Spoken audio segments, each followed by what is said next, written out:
Tahukah kamu, setiap tahun ratusan instansi pemerintah berlomba-lomba untuk mendapatkan predikat zona integritas. Tapi, apakah ini hanya sekedar formalitas? Atau benar-benar membawa perubahan nyata? Gimana jadinya kalau instansi tempat bekerja punya budaya bebas anti korupsi? Pelayanan super cepat dan juga pegawai yang benar-benar profesional. Apakah itu mungkin? Yuk kita bahas.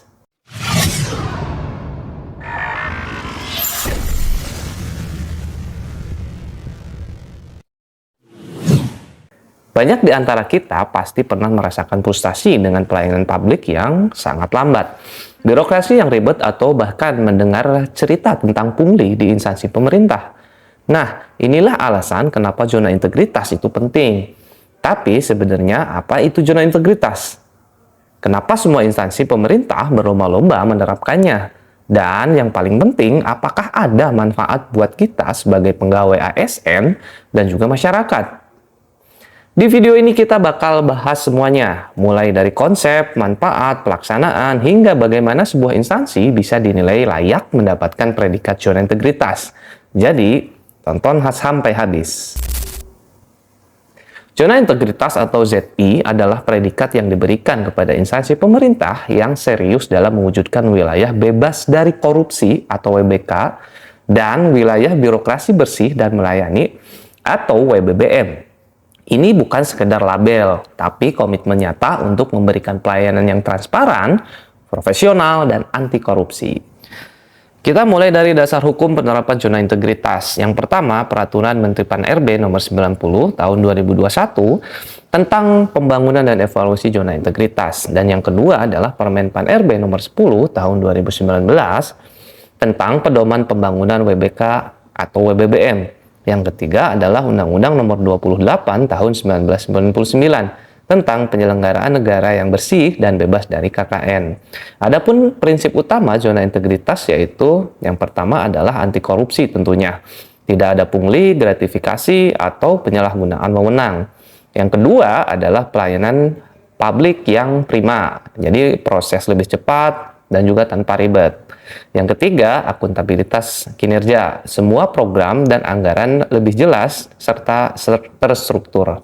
Jadi, inti dari zona integritas adalah bagaimana kita menciptakan lingkungan kerja yang transparan, bersih, dan melayani masyarakat dengan baik. Tapi, apakah zona integritas ini cuma beban tambahan buat ASN? Tentu tidak. Ada banyak manfaat yang bisa kita rasakan tentunya. Yang pertama, bagi ASN dan juga instansi pemerintah, lingkungan kerja akan lebih profesional dan juga lebih nyaman. Yang kedua, kinerja lebih struktur dan juga lebih terarah. Yang ketiga, meningkatkan kepercayaan publik terhadap instansi. Nah, kemudian bagi masyarakat, yang pertama adalah pelayanan publik yang lebih cepat dan juga lebih transparan. Nah, kemudian juga mengurangi pungli dan birokrasi yang berbelit-belit. Dan yang ketiga adalah meningkatkan kepercayaan masyarakat terhadap pemerintah tentunya.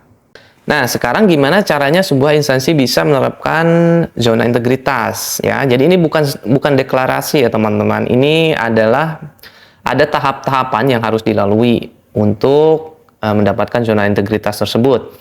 Tahapan pelaksanaan zona integritas itu diantaranya adalah yang pertama adanya komitmen pimpinan dan juga pegawai ya. Jadi semua elemen harus sepakat dan menjalankan program ini. Kemudian juga ada pembangunan budaya kerja yang bersih dan juga melayani. Contohnya penggunaan sistem online untuk mengurangi tatap muka yang berpotensi untuk gratifikasi. Dan kemudian yang ketiga ada penguatan sistem pengawasan. Ini membuka akses bagi masyarakat untuk mengawasi dan juga melaporkan jika ada penyimpangan. Kemudian yang keempat adalah peningkatan kualitas dari layanan publik itu sendiri. Jadi prosedur lebih sederhana dan juga lebih transparan. Oke, sekarang pertanyaannya bagaimana sebuah instansi bisa dinilai berhasil menerapkan zona integritas? Ya, tentunya kita harus tahu terlebih dahulu mengenai tahapan penilaiannya. Yang pertama itu ada self-assessment. Jadi instansi melakukan penilaian mandiri sesuai indikator yang ditetapkan oleh Kemenpan RB. Kemudian yang kedua adalah evaluasi dari tim penilai internal atau disebutnya TPI. Dilakukan oleh Inspektorat Kementerian ataupun lembaga terkait ya. Penilaian oleh tim nasional atau TPN ya, ditentukan apakah instansi layak mendapatkan predikat WBK ataupun WBBM. Nah, apa sih aspek yang dinilai dari penilaian zona integritas ini? Yang pertama adalah manajemen perubahan. Jadi seberapa kuat komitmen instansi dalam mengubah sistem kerjanya ya. Kemudian ada juga penguatan tata laksana. Ini kaitan dengan apakah SOP sudah diterapkan secara maksimal di instansinya. Kemudian yang ketiga ada penguatan pengawasan. Apakah sistem pengaduan masyarakat yang efektif di instansinya sudah diterapkan atau belum gitu ya. Kemudian ada peningkatan kualitas pelayanan publik sendiri. Berkaitan dengan seberapa besar dampak positifnya bagi masyarakat pelayanan publik tersebut gitu ya. Jadi nggak semua instansi bisa dapat predikat WBK ataupun WBBM dengan mudah ya. Mereka harus benar-benar menentukan perubahan yang nyata. Nah, sekarang kita masuk ke pertanyaan penting nih. Menurut kamu, apakah zona integritas yang diterapkan di instansi pemerintah saat ini benar-benar berjalan efektif? Atau masih banyak yang perlu diperbaiki? Jangan lupa tulis pendapatmu di kolom komentar ya. Jangan lupa like, share, dan juga subscribe supaya kita bisa terus membahas topik-topik menarik lainnya. Tentunya seputar birokrasi dan juga pemerintah. Sampai jumpa di video berikutnya.